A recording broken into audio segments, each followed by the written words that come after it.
Hello, my name is Kathy Webb. I'm a practice support coach here at Charlotte AHEC. We support independent clinics through a broad range of services that include meaningful use and quality improvement programs. Today I'm going to be discussing the MACRA program that Medicare put into place on January 1st, 2017. You've heard for some time now that change was coming to Medicare Part B payments. Well, MACRA is that change.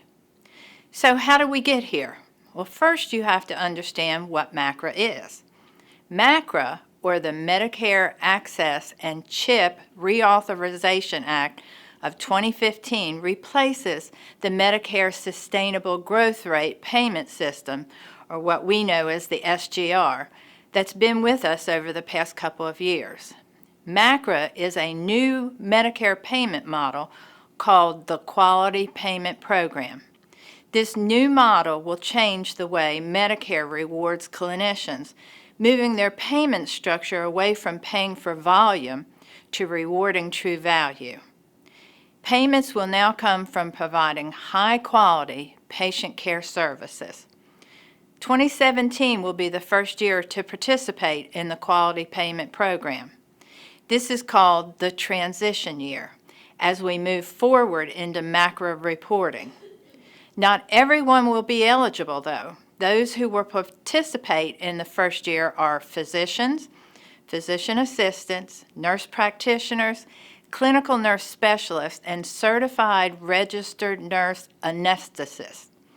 Just know that CMS plans to extend this list by including more clinicians throughout the coming years.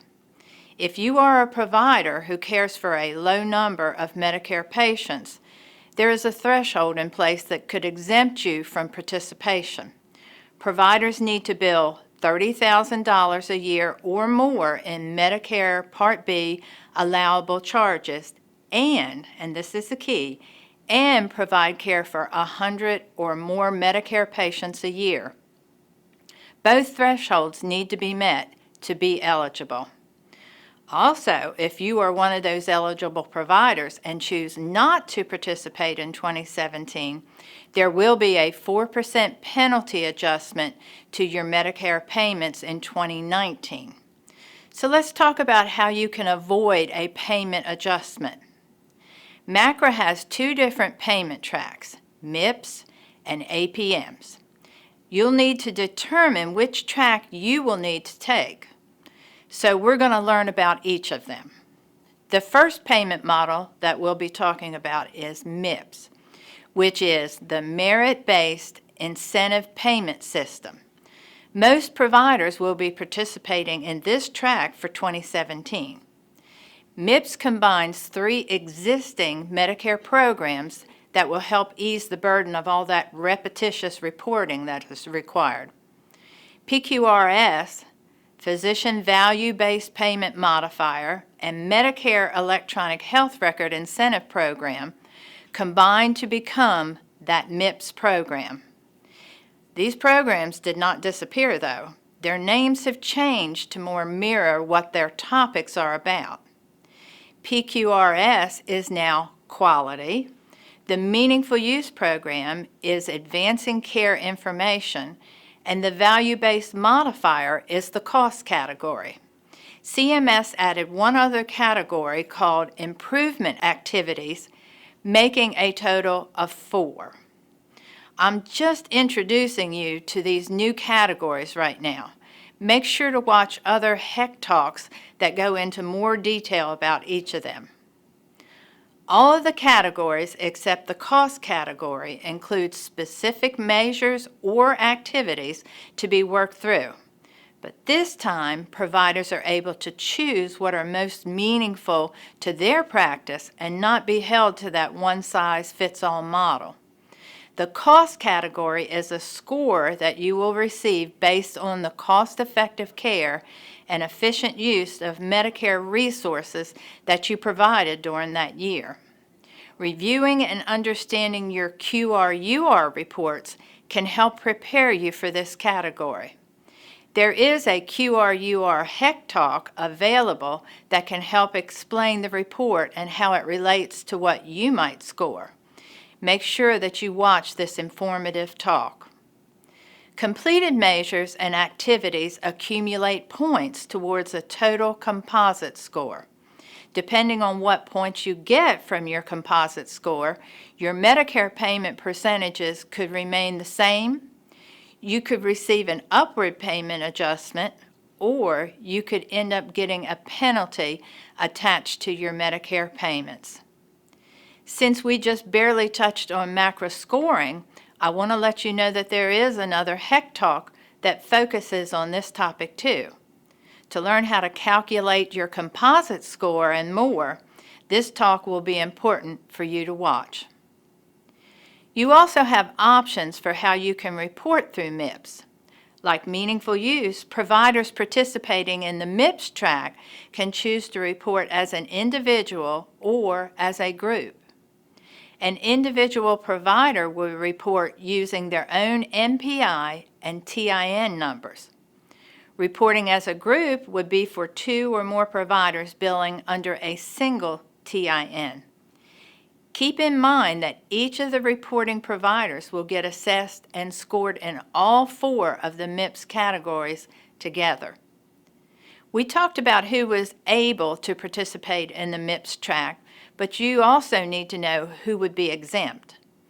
Any provider who enrolls in Medicare for the very first time would be exempt from reporting that year and would start the next year.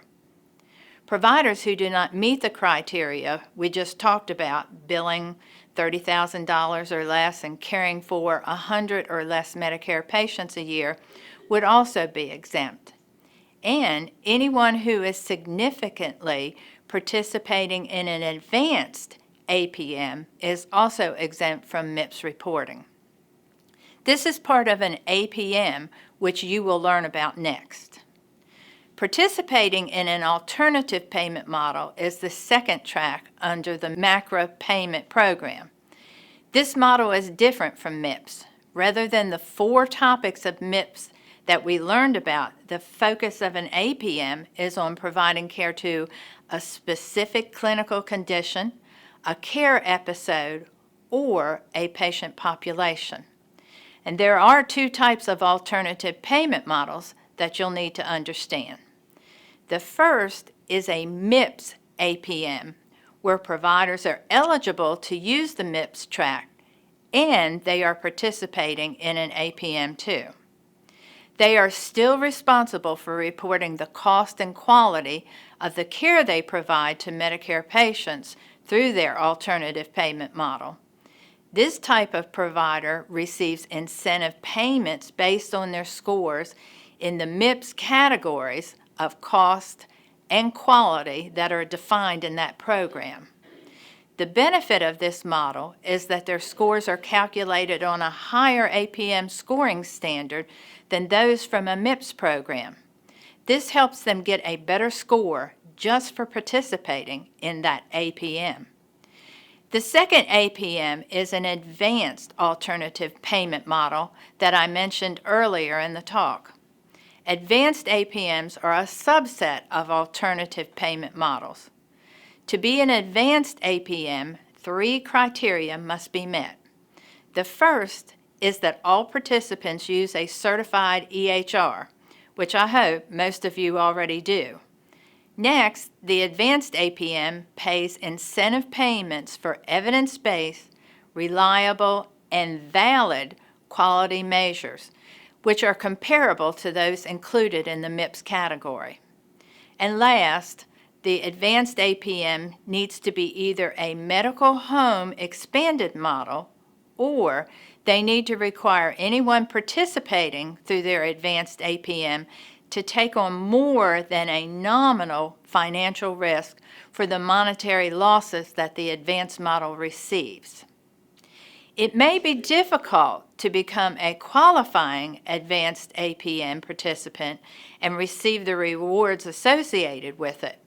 To qualify, the provider has to receive 25% of their Medicare payments or see 20% of Medicare patients through that advanced model. And if these percentages are not met, the reporting moves back to a MIPS APM scoring model. But there's an upside to being an advanced alternative payment model. Qualified participants receive an automatic 5% lump sum bonus payment, and they are exempt from reporting through MIPS. They will still need to perform quality work and report their quality data through their APM. As you can see, the APMs are offering more benefits to participation in this model. This is because CMS has set a goal for moving more providers towards this payment path in the future. CMS has a wealth of resources to help you get more information on the coming changes. If you are interested in the 2017 alternative payment models that CMS has approved, there's a complete list on the Quality Payment Program website. And this is just an example of what you can find there. To wrap up, MACRA is the new payment model for Medicare clinicians called the Quality Payment Program. The first year of MACRA is 2017, the transition year, as providers settle into this new process. Providers who make less than $30,000 in Medicare payments and see less than 100 Medicare patients a year are exempt from reporting. MACRA has two different tracks to getting paid through Medicare, MIPS and APM. MIPS provides measures and activities that providers choose from to accumulate points toward a composite score. The composite score determines what adjustments, if any, will be in place in year 2019. Most eligible providers will be participating in the MIPS program this year. There are benefits for participating in an alternative payment model, as well as financial risks. To learn more about the MACRA program, be sure to visit the CMS website at qpp.cms.org. And make sure to listen to the rest of our HEC Talks as we continue to educate you about the many changes that are coming through the MACRA program. Thank you for watching this HEC Talk. Your feedback is valuable to us and will help us to bring you more information on the topics you need to know about. Please provide us with your valuable feedback by clicking on the link in the video description and answering our short 2-question survey.